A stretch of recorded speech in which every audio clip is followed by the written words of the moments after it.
ભાવનગર ખાતે નાયબ સચિવે રાજીનામું આપ્યું છે। વિગતો ભાવનગરથી મળી છે, જ્યાં નાયબ કુલ સચિવે રાજીનામું ધરી દીધું છે।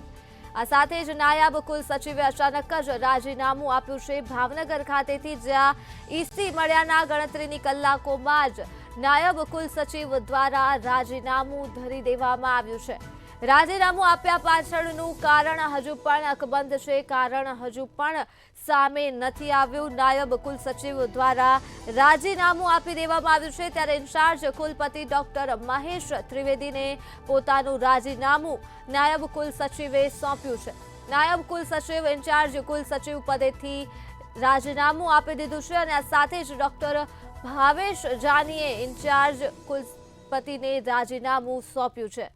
તો ભાવનગરથી માહિતી મળી છે, જ્યાં નાયબ કુલ સચિવ દ્વારા રાજીનામું આપી દેવામાં આવ્યું છે। ઈસી મળ્યા બાદ ગણતરીના કલાકોમાં જ રાજીનામું આપ્યું છે। તો આ મુદ્દે જ વધુ માહિતી માટે આપણી સાથે સંવાદદાતા હિરેન ચૌહાણ ફોન લાઈન પર જોડાઈ ગયા છે। જી હિરેન, ભાવનગર ખાતે નાયબ કુલ સચિવે રાજીનામું આપ્યું છે, શું છે વધુ વિગતો? જે ધર્મી ચોક્કસ જણાવ્યો હતો, ભાવનગર યુનિવર્સિટીમાં જે રીતના આજે સમાચાર સામે આવ્યા છે કે ભાવનગર યુનિવર્સિટીના નાયબ કુલ સચિવ અને ઇન્ચાર્જ કુલ સચિવ ડોક્ટર ભાવેશ જાનીએ અચાનક જ રાજીનામું ધરી દીધું છે।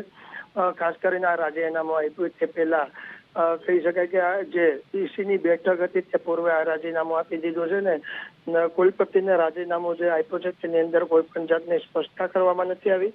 જોકે જે રીતના સૂત્ર પાસેથી માહિતી મળે છે કે 2017માં કુલ સચિવ સહિત અલગ અલગ 5 પદોની ભરતી થઈ હતી। તે ભરતીની નિમણૂક પૈકીની જે કહી શકાય કે જે કોર્ટ કાર્યવાહી છે તે ચાલુ હોઈને સબ જ્યુડિશિયલની અંદર જે આ કેસ ચાલુ છે તેને લઈને આ રાજીનામું આપ્યું હોય તેવું પણ સૂત્રો પાસેથી જાણવા મળ્યું છે। પરંતુ હાલ જે રીતના નાયબ કુલ સચિવ અને જે ઇન્ચાર્જ કુલ સચિવના પદેથી ભાવેશ જાનીએ રાજીનામું આપ્યું છે, ક્યાંક ને ક્યાંક યુનિવર્સિટીની અંદર આ વાતને લઈને ખળભળાટ મચ્યો છે।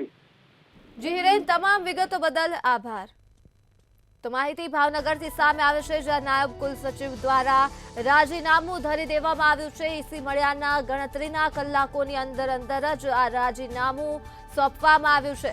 રાજીનામું આપવા પાછળનું કારણ હજુ પણ અકબંધ છે, ત્યારે ઇન્ચાર્જ કુલપતિ ડોક્ટર મહેશ ત્રિવેદીને રાજીનામું સોંપવામાં આવ્યું છે ડોક્ટર ભાવેશ જાની દ્વારા।